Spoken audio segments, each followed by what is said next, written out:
The war hero spoke of angels, and then one angel landed on the battlefield. They said Captain Elias Grant was mad, that his visions of angels were nothing more than a dying man's dream. But when the last battle for Earth began, the heavens themselves proved him right. The last war on Earth was supposed to end humanity. The alien empire of the Koreth came with fleets large enough to blot out the stars, their ships dark crescents of death that rained fire upon oceans and continents alike. In the ruins of what was once Europe, the soldiers of Earth's last army fought not for victory, but for the dignity of dying on their own soil.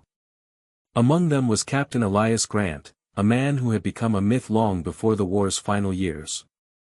Every species that encountered humanity whispered the same phrase, "They're fragile, but they don't stay dead." Elias was living proof of it. He had survived plasma wounds that should have ended him, radiation blasts that melted armor, even the vacuum of space, dragged back to life every time by medics who swore he should have been gone. And when he was conscious enough to speak, Elias told the same story. "I saw them," he'd say in his gravel-edged voice. "Angels. Made of light. They whispered to me to keep fighting." The troops laughed at first. The scientists called it oxygen loss, hallucination, and trauma. But after his 10th resurrection, the laughter faded into silence. Elias wasn't crazy, he was different.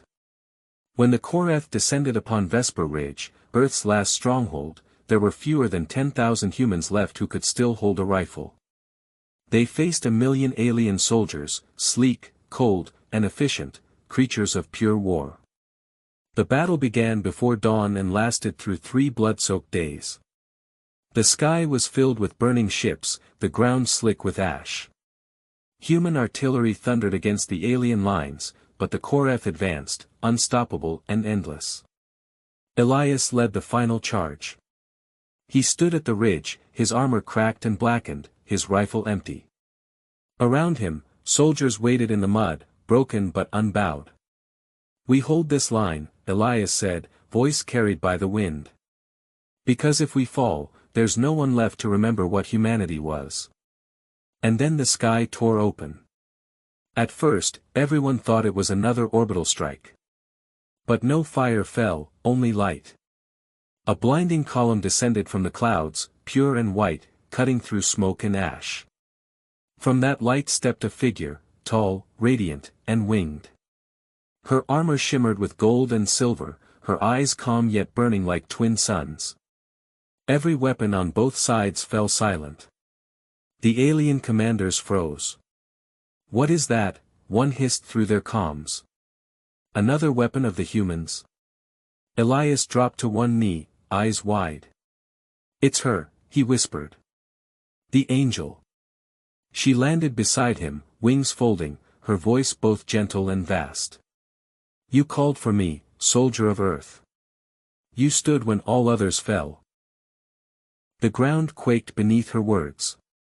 Around them, the wounded felt strength return, shattered machines sparked back to life, and the air itself shimmered with unseen power.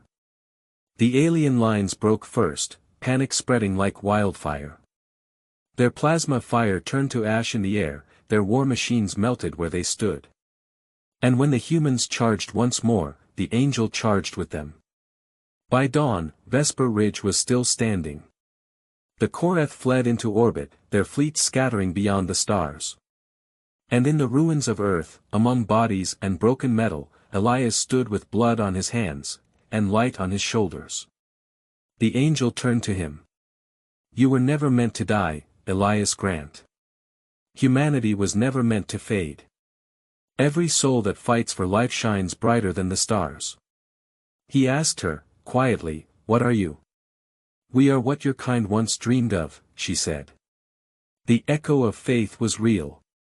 "You believed in us, and so we came." And with that, she vanished into the light once more.